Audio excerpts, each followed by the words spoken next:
विगत कुछ दिनों से मेरे पास एक प्रश्न आ रहा है भगवान श्री रामचंद्र जी को लेकर कि भगवान श्री रामचंद्र जी ने सीता जी का परित्याग क्यों किया। कुछ लोग कहते हैं कि परित्याग किया ही नहीं, ये प्रसंग बाद में डाला गया। कुछ कहते हैं कि त्याग किया, और जो लोग ऐसा कहते हैं उनके ऊपर यह आरोप लगाया जाता है या उनके सिद्धांत पर यह कटाक्ष किया जाता है कि भगवान श्री रामचंद्र जी के पास कई विकल्प थे। जैसे वो जंगल में सीता जी को भेजने की बजाय यदि त्याग करना ही था तो सीता जी को जनक के यहाँ भेज देते। दूसरी बात, जैसे उन्होंने लंका में अग्नि परीक्षा के द्वारा सीता की शुद्धता प्रमाणित की, वे अयोध्या में भी कर सकते थे। तीसरा कि भगवान श्री रामचंद्र जी जैसे प्रतिष्ठित राजा यदि ईश्वर वाली बात को, ईश्वरीय भाव को थोड़ी देर के लिए सामने रख दें और केवल राजा वाला भाव हम लेकर चले, तो भी एक राजा को चाहिए कि वो अपनी प्रजा के द्वारा कही गई या प्रचारित की गई किसी भी बात की जांच करे। तो जांच के बिना भगवान ने सीता जी को निर्वासन का दंड कैसे दे दिया, और यदि दिया तो क्या यह आदर्श राजधर्म या आदर्श पति धर्म है। इस संदर्भ में मैं 2-3 मास पूर्व एक लेख लिखने वाला था, परंतु अत्यंत समय अभाव के कारण 3 महीने व्यतीत हो गए और हमें खेद है कि मैं लेख अपना लिख नहीं पाया।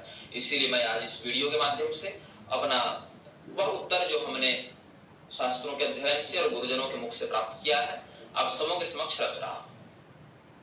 प्रथम बात तो यह कि भगवान श्री रामचंद्र जी को और सीता जी को अलग अलग देखना ही मूर्खता है। जिस प्रकार से अग्नि और उसकी गर्मी दोनों को अलग अलग देखना ही मूर्खता है, जिस प्रकार से सूर्य और उसके प्रकाश को अलग अलग देखना मूर्खता है, जिस प्रकार से बर्फ और उसकी ठंडक को अलग अलग देखना मूर्खता है, वैसे ही वैदिक, पौराणिक और ऐतिहासिक वाङ्मय में भगवान श्री रामचंद्र जी और सीता जी को अलग अलग देखना ही मूर्खता है। श्रीमद् महामना वाल्मीकि जी के द्वारा रचित आनंद रामायण में इस प्रश्न का बहुत ही सुंदर और सरल उत्तर दिया है। भगवान श्री रामचंद्र जी ने भगवती सीता का परित्याग करने का अभिनय किया, परित्याग किया नहीं। एक बहुत ही रहस्यमयी कथा है जो मैं आप सबों को बताना चाहूंगा, और मुझे पूर्ण विश्वास है कि आप सबों ने इस कथा को, अधिकांश लोगों ने, विद्वान जनों की, गुरुजनों की मैं बात नहीं कर रहा, अधिकांश जनों ने इस कथा को नहीं सुना होगा, नहीं पढ़ा होगा।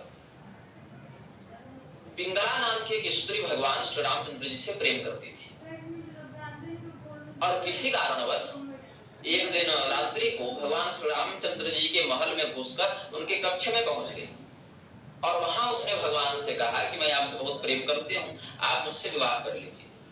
और भगवान ने उसको सद्धर्म का उपदेश दिया कि यह तुम्हारे लिए भी अनुचित है, हमारे लिए भी अनुचित है। तो भगवान उसको उपदेश दे ही रहे थे और वह भगवान से प्रणय निवेदन कर रही थी। इसी मध्य भगवती सीता उस कक्ष में आ गई, और भगवती सीता जब उस कक्ष में आ गई और उन्होंने इस दृश्य को देखा तो लीलावश उन्होंने एक बहुत ही रहस्यमयी इसमें लीला की। उन्होंने भगवान पर यह आरोप लगा दिया कि आप मेरे अलावा किसी अन्य स्त्री से भी प्रेम करते हैं, जिसके कारण भगवान को बाद में थोड़ी परेशानी की लीला करनी पड़ी, और इसी को आधार बनाकर सीता जी को निराधार आरोप लगाने के कारण वन में भेजने का, निष्कासन का दंड देने की बात वहां पर आई। धोबी की बात जो है, रजक की बात जो है, वह मात्र जन सामान्य को दिखाने के लिए है। राजा के रूप में भगवान श्री रामचंद्र जी ने अपने ऊपर लगाए गए आरोप के शमनार्थ उसके दंड के स्वरूप भगवती सीता को त्याग देने की लीला करने का विचार मन में किया, लेकिन सीता जी तो शुद्ध है। अग्नि परीक्षा इसलिए वहां पर नहीं दी गई क्योंकि सीता जी 7 महीने की गर्भवती थी, और कोई भी गर्भवती स्त्री धर्म के अनुसार ऐसी परीक्षा नहीं दे सकती, और 2 महीने तक और सीता को उस महल में रखना राजकीय नियम के विरुद्ध था, क्योंकि भगवती सीता ने श्री रामचंद्र जी पर किसी अन्य स्त्री से प्रेम करने का जो आरोप लगाया था उसके निर्मूल सिद्ध होने पर उन्हें वन जाना था। दूसरी बात, भगवती सीता ने स्वयं यह कहा है, वाल्मीकि रामायण में भी इसका वर्णन है और आनंद रामायण इत्यादि में भी, कि मुझे वन देखने की इच्छा है। यह बात संसार में विदित है कि गर्भवती स्त्रियों को भोजन की, पर्यटन की विशेष इच्छाएं होती हैं। तो उन्होंने कहा कि ऋषि महर्षियों के आश्रम की सुंदरता, वहां ऋषि पत्नियों की सेवा में करना चाहती हूँ, वन में विहार करना चाहती हूँ। भगवान श्री रामचंद्र जी ने भगवती सीता के कहे अनुसार ही उनको वन में भेजा। अब दूसरा प्रश्न यह है, अकेले क्यों भेजा? वहां व्यवस्था कर सकते थे उनके अनुरूप। तो हाँ, भगवान श्री रामचंद्र जी ने पूर्ण व्यवस्था की है। 15 दिन पूर्व उन्होंने राजा जनक को बुलाकर यह कहा है कि आप वाल्मीकि ऋषि के आश्रम में सीता जी के रहने के योग्य अनुरूप व्यवस्था वहां पर कर दें ताकि उनको कोई समस्या न हो, और राजा जनक ने ऐसा ही किया। भगवान श्री रामचंद्र जी ने इस कारण भी सीता का परित्याग किया ताकि समाज में वह यह संदेश दे सके कि यदि पिता का आश्रय पुत्र के ऊपर न हो, संतान के ऊपर न हो, पिता के छत्र छाया न हो, लेकिन माता यदि योग्य हो, माता यदि विदुषी हो, माता यदि धर्मवती हो, तो भी वह अपने पुत्र को इतना योग्य बना सकती है कि वह बाल्यावस्था में भी हनुमान, अंगद, लक्ष्मण जैसे महापराक्रमी वीरों को परास्त कर सके, जो भगवती सीता ने लव उसके माध्यम से सिद्ध किया। बहुत सारे कारण, सामाजिक कारण कि एक स्त्री यदि वास्तव में धर्म पर स्थित है और यदि किसी कारणवश पति से विहीन हो जाए, अस्थायी या अस्थायी रूप से, तो भी अपनी योग्यता के आधार पर अपने संतान को योग्य बना सकती है, सामाजिक कारण।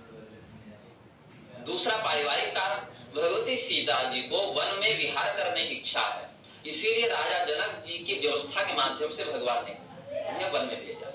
तीसरा कारण जो राजनीतिक है, प्रजा में सीता जी के खिलाफ जो बातें कही जा रही हैं कुछ लोगों के द्वारा, वे अधिक प्रचारित न हो, उनका तुरंत शमन हो जाए, इसके लिए अपने पारिवारिक और सामाजिक दोनों कारणों की भी पूर्ति साथ में हो जाए, इसीलिए भगवती सीता को उन्होंने वन में भेजा।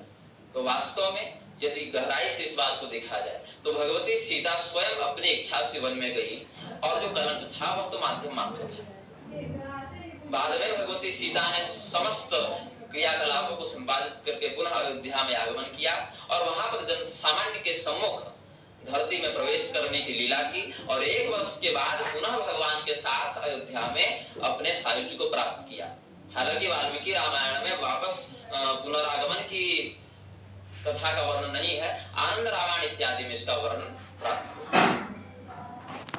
रामायण शतकोटि अपारा, रामायण अनंत है, भगवान श्री रामचंद्र जी अनंत है, उनकी आद्या शक्ति भगवती सीता अनंत है। दोनों में भेद बुद्धि न रखें, और कोई भी प्रश्न, कोई भी आरोप या कोई भी बात किसी के समक्ष लांछन लगाने से पूर्व जिज्ञासा, आस्था और तर्क का आश्रय अवश्य लें।